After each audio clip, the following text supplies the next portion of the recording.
Hello and welcome to Gardening at 58 North. Today I'd like to show you the problems of not having the right kind of compost for the right kind of plant. So the example I'm going to give you today is a plant which has had a very peaty compost which holds a lot of moisture, and what it actually needed was something with a bit more drainage and a bit more air into the compost mix.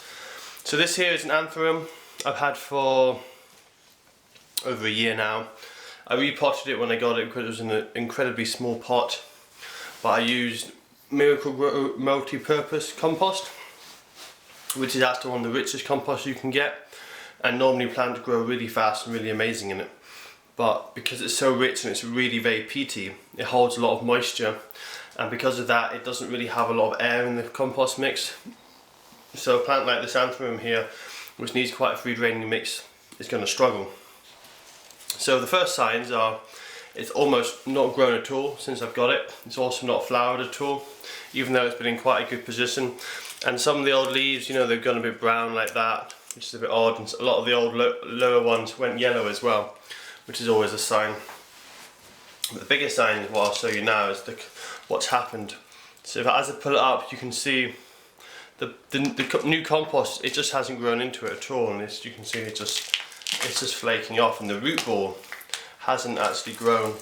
It stayed the same size since I planted it pretty much. There's been very little growth at all. And that's the old compost there, and it's just not grown into it. You can see here the roots, some of them have been trying to grow down, but they just haven't been able to penetrate into that compost. It's just too soggy and too damp. And you can tell an Anthurium likes it free draining because it has quite big fleshy roots like this. And generally if they've got large fleshy roots like that, they're quite often accustomed to growing in trees, growing on the floor of a forest or up the side of a tree, where the roots are going to go in between leaf mould and branches, and there's lots of spaces in between. Whereas this soil here, you can see it's just quite heavy and there's not much air that can get in there, so it's really the wrong kind of mix, and that's why it's struggled. I mean, that compost will be fine for other plants, don't get me wrong, but not for the Anthurium. So I'm going to repot it today with this, which is another multi-purpose compost, which is quite peaty, but I've added 25% perlite, so it's much more airy and a lot of the air can get in easy and it won't compact as much, and so we shouldn't have this problem. So I'll just quickly get the Anthurium again. And what I'm going to do is I'm going to just peel away a little bit of the compost that's still there, because the compost here is actually still very wet and thick and heavy and not the right kind of stuff to be using for the Anthurium. So I'll peel that away.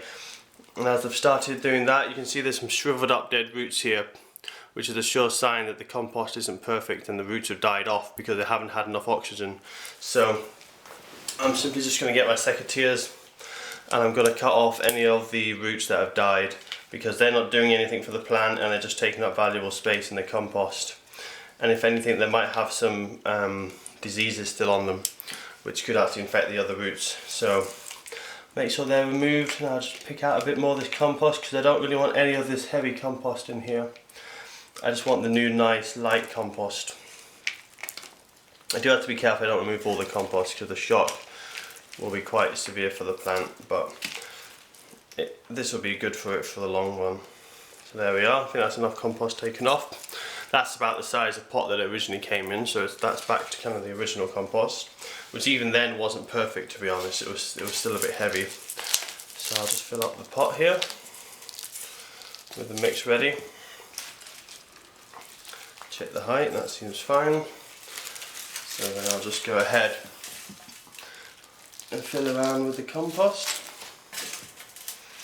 And I don't want to push down the compost because it was the compaction of the last one that actually had the problem. So I'm just going to loosely fill it in. You can see I'm smoothing it down, but I'm not actually pushing down with my fingers here at all.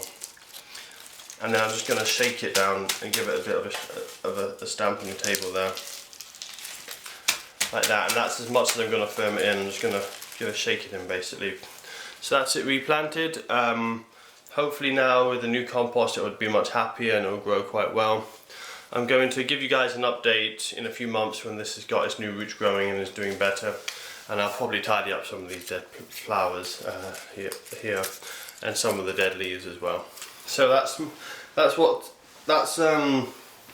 basically some of the problems you can have with a very heavy compost mix, and that's how you can remedy it, is to just take out all the old compost and put in some compost with a lot of perlite or grit or even bark, just to break it up, perhaps get some air in there, and your plants will do a lot better.